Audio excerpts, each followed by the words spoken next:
Magandang araw mga kanibuhay. Ang gawin natin ngayon ay mag-desakiring tayo. Paano ba proper desakiring mga kanibuhay? Kasi ang estilo ng lupa natin ay andito tayo ngayon sa sloping. Tingnan mo yung ating plantation mga kanibuhay ay halos sloping talaga. So ang gawin natin ngayon, maghanap tayo ngayon ng sucker na dapat natin tanggalin. Pag makakita na tayo mga kanibuhay ng mga puno natin na marami siyang sucker, ay gagawa muna tayo mga kanibuhay ng pointed stick o tulos mga kanibuhay, para pang kung may malapit na makalapit lang ng sucker, ay dapat natin siyang lagyan ng tulos mga kanibuhay. Okay, gawa muna tayo mga kanibuhay. Sumubra yung sucker niya, ay dapat natin siya siguro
tatlo. Then mayroon pang sa ibaba, mayroon pa siyang 5 sucker pa. Ito, 1, 2, 3, 4, 5. Mayroon pang sucker na maliliit pa. Ito. So ang dapat natin tanggalin mga kanibuhay ay yung hindi na natin ito, sigurado ito malayo sa puno. Hindi ito makakatulong ng ating mother plant. So dapat tanggalin na ito.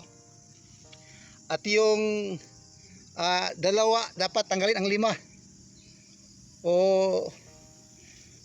4 lang mga kanibuhay ang tatanggalin natin, kasi ang mga maliliit na sucker mga kanibuhay ay siya ang magkapagpatibay ng ating puno para hindi siya mabuwal. Kasi sumubra yung sucker natin. Pag tinanggal natin ng digger na makanibuhay o itak, baka yung root hairs niya o yung kanyang mga ugat na malalaki na ay baka maputol natin. Yung mga sucker na maliliit pa mga kanibuhay na malapit lang sa puno, ay puputulin lang natin ang itak. Huwag natin siyang dig mga kanibuhay o tanggalin ang itak pa ilalim, kasi baka ang ugat ng mother plant natin ay mapuputol. Lagyan lang na natin mga kanibuhay. Ito, gagamitin natin ngayon ng pantusok natin o tulos natin para para yung center ng kaniyang tumutubong bagong dahon ay lagyan natin ng pantusok mga kanibuhay para hindi na siya mabuhay. Ang purpose nito mga kanibuhay, parang hindi masaktan o mapuputol ang ating mga puno, yung mother plant natin. That's why kung tatanggalan natin siya by digger mga kanibuhay, baka as what I said mga kanibuhay, baka maputol lang yung mga ugat sa puno natin mga kanibuhay. Yun lang mga kanibuhay. Ito lang yung tingnan natin yung mga maliliit na mga saker sa mismo malapit na sa puno ay lagyan lang natin ng pointed stick o tulos mga kanibuhay para hindi na siya tumubo pa. Okay, ganyan lang siguro mga kanibuhay. Dapat padistansya mga kanibuhay, hindi padikit-dikit. That's why tinanggal natin yung dalawa, yung isa na lang itira natin yung maliliit pa. If tatanggalin natin ito mga kanibuhay, mayroon tendency yung puno natin mabuwal. Pag lumaki ito, makasupport ito ng kaniyang mother plant. So mayroon tayong tatlong saker sa isang puno ng ating mother plant mga kanibuhay. Ganyan lang. Dapat lang tusukin natin kay kung idig natin ng lalim mga kanibuhay, baka yung mga root hairs niya ay mapuputol at ma-stress yung puno natin, baka maipagtuhan ang bunga ng ating mother plant. So ganyan lang, hindi yan tumubo kasi wala na siyang pinutulat ng mga kanibuhay, sa ibabaw lang, at saka na siya tinusukan ng yung pig natin.